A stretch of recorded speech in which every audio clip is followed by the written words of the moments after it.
BNP জামায়াতের ক্লেদাক্ত প্রতিযোগিতা। একটা দেশের সবকিছু ধ্বংস করে লুটে নিয়ে পৈশাচিক হত্যাযজ্ঞ চালিয়েও শেষ রক্ষা হয়নি ফ্যাসিবাদের।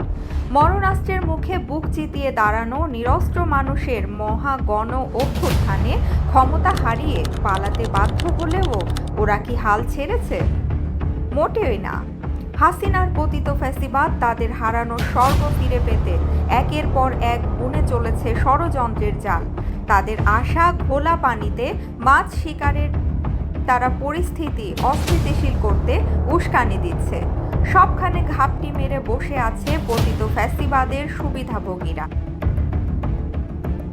এই স্বাধীনতাকে কি চেয়েছিলাম আমরা বলে অহর্নিশ ফেরি করে চলেছে হতাশা।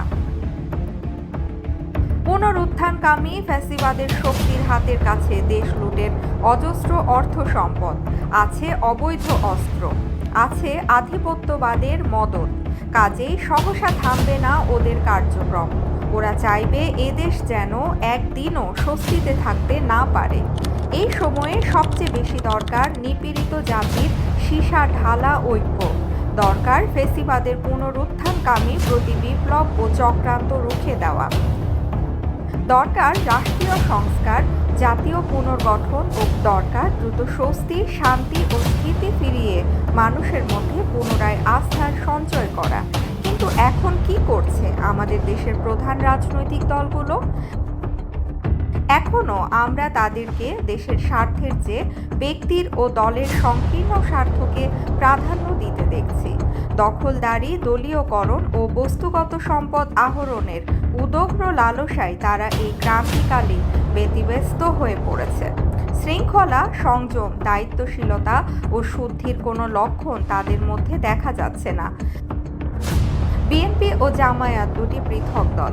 রাজনৈতিক কৌশলের স্বার্থে দীর্ঘদিন তারা জোটবদ্ধ ছিল। পরিবর্তিত পরিস্থিতিতে তারা নিজ নিজ অবস্থানে থেকে আলাদাভাবে রাজনৈতিক ও দলীয় কর্মসূচি চালাবার সিদ্ধান্ত নিয়েছে। কিন্তু তাতেই তাদের শত্রু হয়ে যাবার কথা নয়। তারা পরস্পরের প্রতিপক্ষও নয়। এমনকি ভবিষ্যৎ নির্বাচনে বিএনপি রাষ্ট্র ক্ষমতার প্রত্যাশী হলেও জামায়াত এই মুহূর্তে রাষ্ট্র ক্ষমতার প্রতিদ্বন্দ্বী নয়। তাদের উভয় দলের রাজনীতির এখনকার প্রধান প্রতিপক্ষ থাকার কথা পুনরুত্থানকামী পতিত ফ্যাসিবাদের। কিন্তু সে কথা ভুলে এবং আওয়ামী বাকশালকে ছেড়ে বিএনপি ও জামায়াত নেমে পড়েছে পরস্পরের বিরুদ্ধে ক্লেদাক্ত প্রতিযোগিতায়। এত চরম ক্ষয়ক্ষতির পরেও তাদের শিক্ষা হয়নি। সময়ের দাবি মেটাতে রাজনীতি ও দলের যে সংস্কার ও প্রস্তুতি দরকার সে কথাও তারা ভুলে বসে আছে। এটা চরম দায়িত্ব জ্ঞানহীনতা, হঠকারিতা ও বালখিল্যতা ছাড়া কিছু নয়। দুই দলের এই কাদা ছোড়াছড়ি ও শক্তি ক্ষয়ে আওয়ামী বাকশালীরা ছাড়া আর কেউই লাভবান হচ্ছে না।